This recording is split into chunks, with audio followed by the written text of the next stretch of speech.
Hi, we are going to present a potato cannon.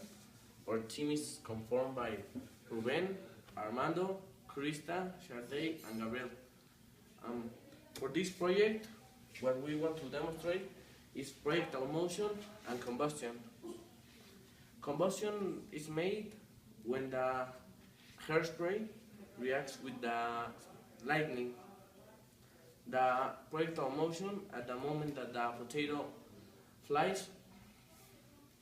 To make the potato cannon, you need some PVC tubes, these shapes, ganso, cuello de ganso, a large tube, and a space for a cap. Ok, una, dos, tres. We too need glue, a powerful glue, or hairspray doesn't exit, and the moment that the lighter and the hairspray react, it doesn't explode.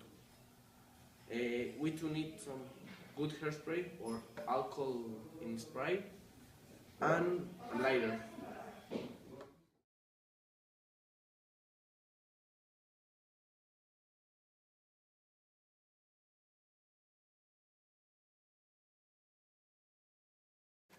When you ignite it, it creates a force that allows the potato to be shot out in a projectile motion.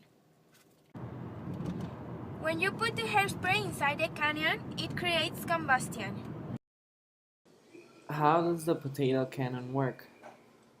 Well, it follows the principle of internal combustion, which is the principle behind any reciprocating internal combustion engine, that if you put a tiny amount of high energy fuel like gasoline in a small enclosed space and ignite it, an incredible amount of energy is released in the form of expanding gas.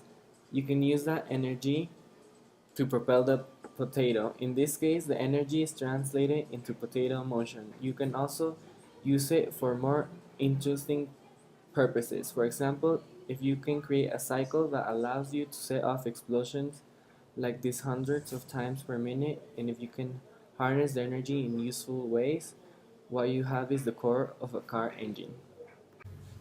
Pressure creates combustion. With more pressure, the combustion has most power.